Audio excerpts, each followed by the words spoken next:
stage 4, generating leads. So just talk us through what some of the key areas that you cover in this stage, and then again how you'd approach it with the client. With the client. So again, going back to stage 1 business model, it's absolutely crucial that the leads that you generated are aligned to the business model. Sounds obvious, doesn't it?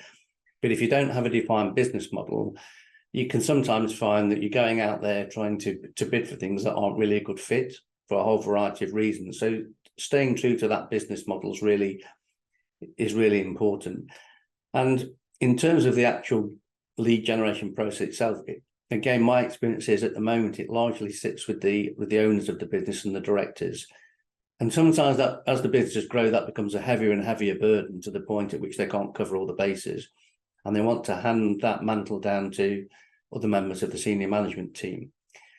Now, the issue there sometimes is that those individuals are highly technically orientated and gifted, but they don't necessarily have the business development skills. So they need to be embedded through coaching and training to help the owners support in that work generation activity.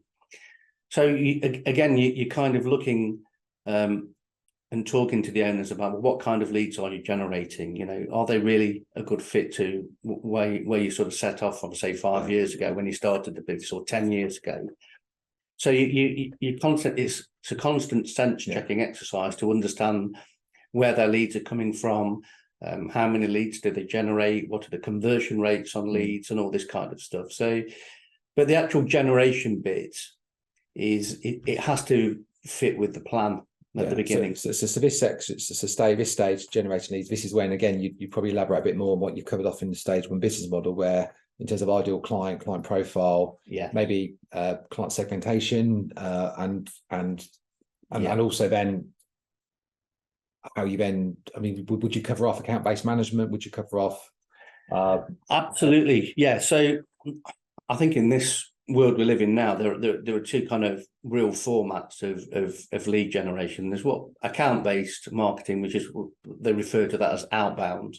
Yeah. So that's where you obviously working the business development plan you've created. You've got a target set of sectors and clients, and obviously you're trying to access those discussions through B2B in-person discussions primarily. And that initial process is not just coming out with a lead, it's actually listening and asking questions about the client's business, so that you're building that it's a relationship building exercise in the beginning, and a strategic fact-finding mission, which will then lead on to a lead generation opportunity, because that process can take time. But then you've got the inbound kind of approach, where it's more around digital marketing and the use of social media. Obviously, LinkedIn is a big thing in the sort of SME space. It's also about the quality of your website and your video, and it's all about the quality of your content, really.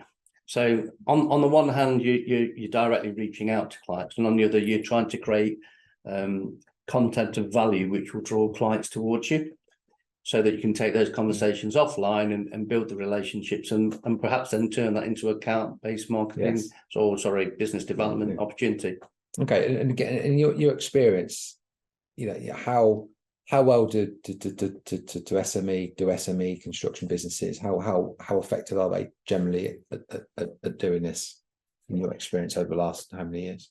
Well, in terms of the actual generation of leads, I said it sits largely with the business owners at the moment. So there has to be a change there. So I think the business owners are quite successful at it, whether they're self-taught or they've had some coaching, but it's kind of positioned at the top end of the business. What I sometimes find is people fudge at the edges, business development and marketing, and try and get an individual, whether it's a directly employed person or some externally, to do both disciplines, which is, I think, is too big an ask. I think you have to split them.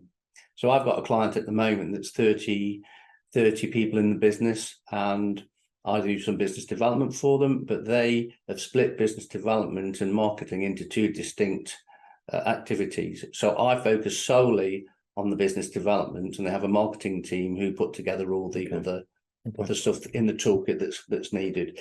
So, because sometimes you've got to ask yourself, well, at what point You know, do I need to employ a full-time business development person, or, you know, someone that does a few days a week, or do we upskill in-house and not have people doing it externally?